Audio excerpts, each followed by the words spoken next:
Saya kira kesadaran untuk investasi di masyarakat sangat diperlukan, mengingat memang besarnya manfaat yang kita bisa peroleh dari investasi reksadana. Banyak sekali manfaat yang bisa kita peroleh. Sekarang sudah tidak lagi kita bekerja untuk uang, tapi uang bekerja untuk kita. Kita juga tidak bisa hidup untuk satu hari ini saja. Kita harus merencanakan untuk kehidupan kita berikutnya, untuk anak-anak kita, untuk masa tua kita. Saya kira demikian.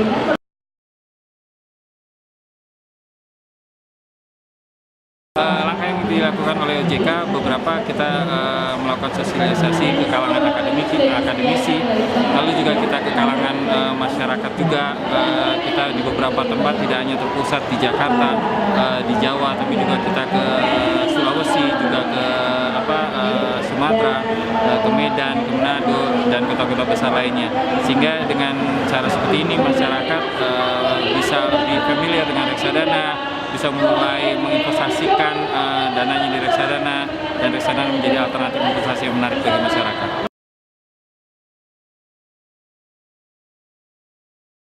Namanya risiko tetap ada reksadana, dan di reksadana kita juga ada beberapa investasi yang ada high risk, high return tentunya ya. Ada yang low risk, low return. Kita ada reksadana pendapatan tetap yang relatif dari pendapatan bunga obligasi itu mungkin low risk, tapi untuk tipe-tipe investor yang menyukai return yang tinggi, tentunya juga harus menyadari adanya high risk di belakangnya.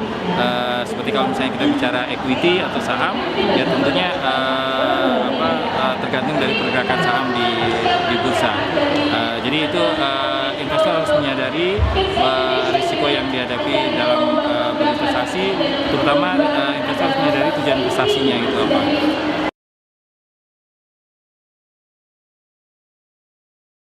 Kita yang pertama untuk melindungi masyarakat, kita ada yang namanya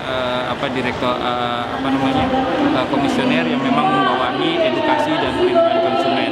Kita juga membuka website di OJK yang terkait dengan perlindungan konsumen. Kita juga ada call center dalam hal masyarakat mengalami kerugian atau katakanlah ada masalah atau ingin mengetahui investasi ini merupakan legal atau tidak legal, terdaftar atau tidak terdaftar di OJK, itu ada call centernya.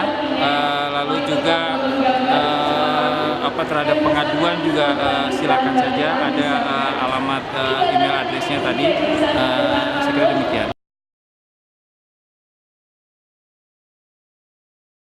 Untuk mengawasi pelakunya, kita seringkali ingin memastikan pelaku juga comply terhadap peraturan perundang-undangan kita.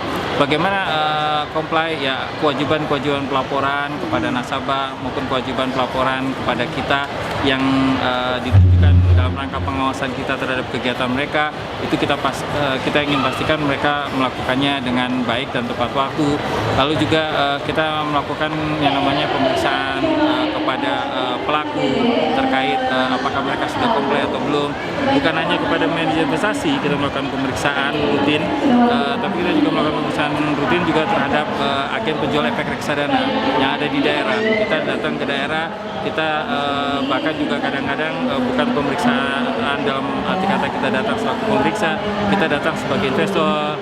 Kita ingin membuka berinvestasi di agen penjual efek reksadana seperti apa, bagaimana mereka melayani, lalu kemudian dari hasil pemeriksaan tersebut kita memberikan feedback kepada pelaku bahwa Anda ini dalam kegiatannya ternyata kita temukan ABCD, mohon diperbaiki ABCD.